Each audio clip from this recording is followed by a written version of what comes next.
Upper West Side, it's starting to miss them. And I understand. so, you know, I mean, you can't be holier than the Pope. I don't get your point. My point is that they're taking their cues from Israelis.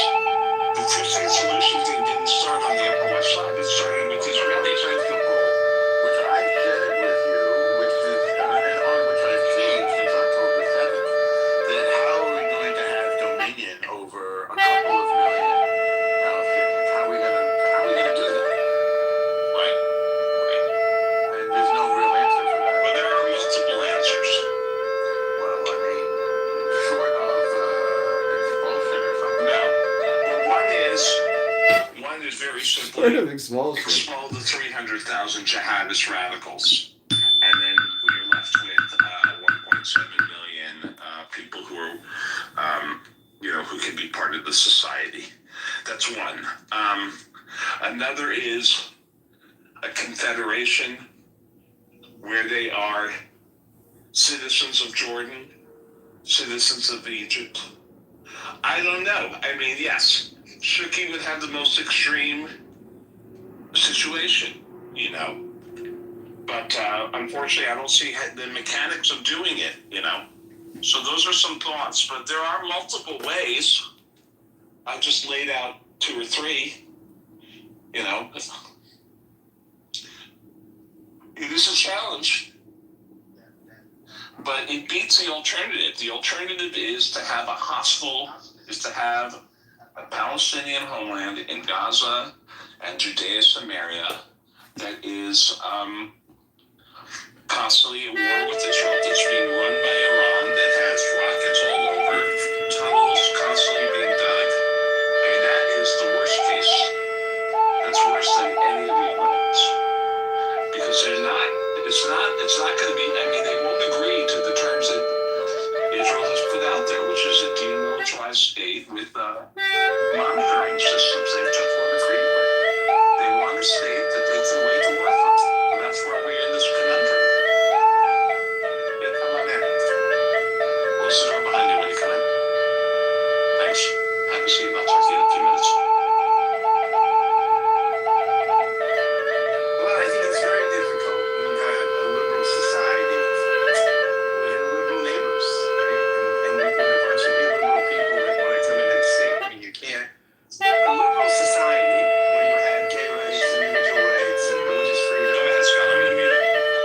And what you would think of as normal, right, in the West, and not normal globally, because most societies probably are not Western liberal by our standards. But when you've got a society, Hello? you can't bring in Hello? massive illiberal Hello? people, right, and still have a Hello? liberal person. You just can't have that. Hello? It's not gonna. It's Hello? Not Hello?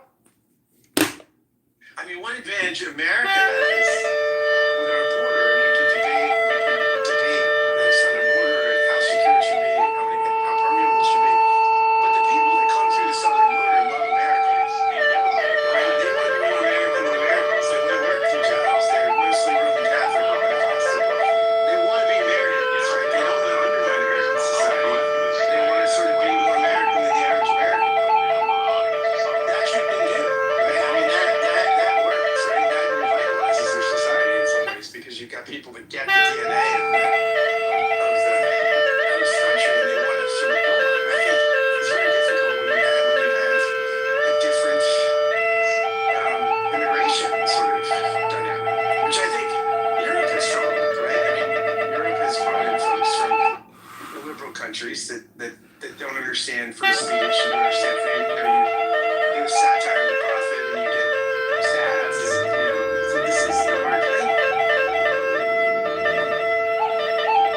Adam, welcome. How are you, sir? Well, there are now people predicting civil war in Europe over what you just said.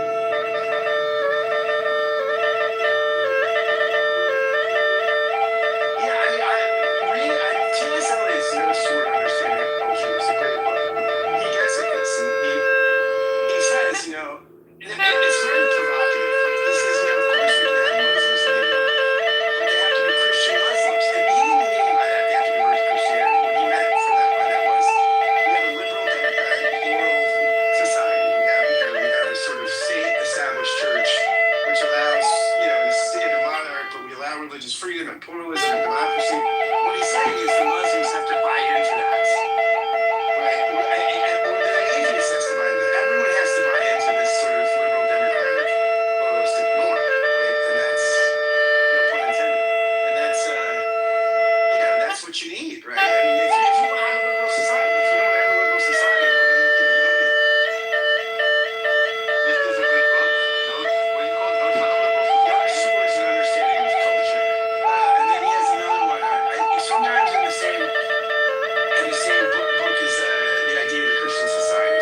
this. I don't see as many of your friends.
Isn't this sort of where the DSA folks are here? Yeah, it is, and that's sort of like literally, yeah, like they didn't learn from 60 million dead between the Soviet Union and China. Like socialism just doesn't work. Well, Parts of it do, like the Nordic countries have got a pretty interesting take on, applying it around social services, but not eliminating the ownership of the means of production or making the means of production state-run. I think the height of Reagan's victory, right, was when it was the Clinton presidency, right? When your opposition takes on your mantle, right? When Clinton says, "There, okay, you found my check," welfare reform. Clinton had his own version of Doge, right, which was actually successful. I mean, if you believe in that kind of government efficiency is successful, that is the Reaganite winning, right? Saying like, look, he's running to embrace us. Now, I don't think any Democrat would do that, right? I mean, no Democrat would fashion themselves after Reagan or Clinton. I mean, in fact, Clinton now, I think among mainstream Democrats is looked at as the betrayal, right? The one that let the fox into the henhouse. You mean the guy that allowed conservative ideology to infect his second term? Yes. And by most accounts, I mean, look, I think if you're a sort of non-ideological person, you look at that and say, this is success, right? I mean, you wind up with a two-term presidency. I think most people, again, that are not overly ideological, look at Clinton as relatively successful, right? It was a good 8 years. Well, here's the difference between him and Obama. Obama doubled down when he got the message, when he got his shellacking in the midterms, when he got his message that the country wanted a bit of moderation.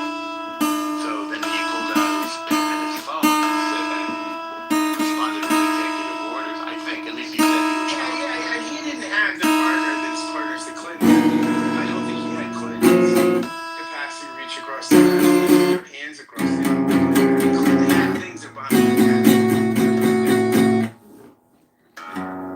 Clinton was a much more experienced politician, like much more. And maybe also had a broader vision. No, I think community organizers, that's a very political position. I think On a very low level. Like, very large wealth of He information. did, but Obama, for Obamacare, he did. I mean, look, he did not come at the Republicans when they left the program, right? And he took something that was originally a Heritage Foundation idea, right? This was when Hillary was thinking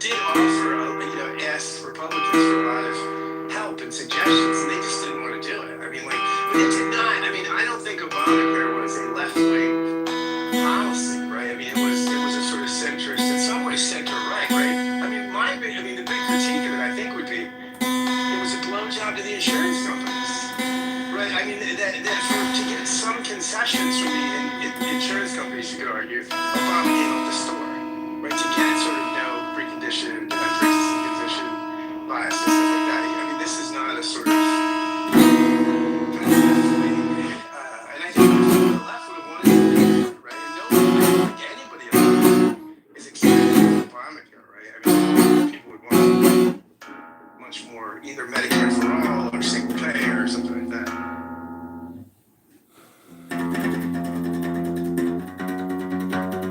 Well, this is the thing about the federated Republican that there's really broadly contrasting opinions from state to state. And so that's where you got things like what Hillary was saying that, or by the way, what Obama said, that he's just essentially not interested in the people clutching their Bibles and guns. Or in the case of Hillary, the sexist, homophobic, Islamophobe, that sort of. What he said though was when people get anxious, some people tend to cling to their Bibles and their guns, and he's not wrong about that. I mean, it's just you can't say that shit. Gary, people feel condescended when you say that shit. Well, it is condescending. Yes, and the left it does. I mean, look, this is the left. We are condescending. I think people. This is one of the reasons I think Trump. Why so many on the right, so many evangelicals and folks in the middle of the country love Trump because he punches back against condescending elitism. Right? He's a one-man wrecking ball to that stuff. I agree. I think the left has this notion of moral superiority in terms of their opinions are more refined, better, and more enlightened than conservatives. And I think conservatives are condescending all the time, right? It's only the principle the only condescension we're worried about, though, is condescension that right wingers dislike. So a prime example of this is Mayor Ramaswamy over Thanksgiving, where he says white people spend too much time focused on service and not enough time focused on which is just like patent.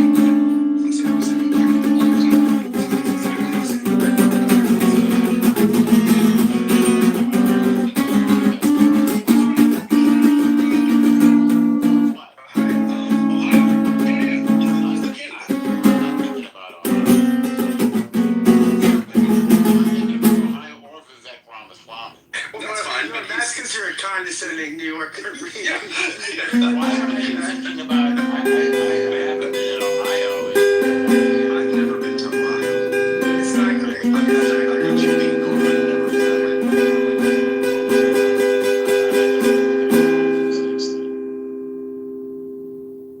But I'm just making the point that it's only a certain sort of condescension that is viewed as. Well, one is a presidential candidate who eventually won, and one is a guy that most people couldn't even pronounce. I mean, Trump is very condescending to cities, right? To people who live in cities. How is he condescending? He says that cities are hellholes. Haven't heard him say that.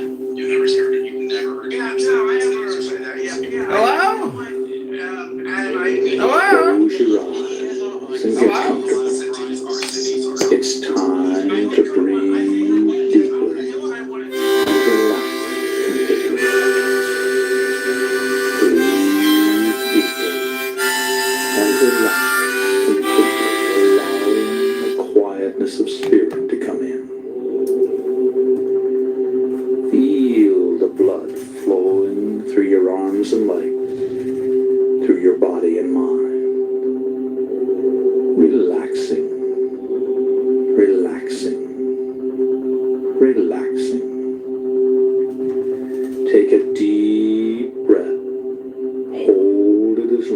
long as you comfortably can.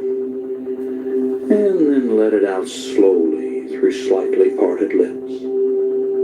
And when the breath is all the way out, contract your stomach muscles and push it even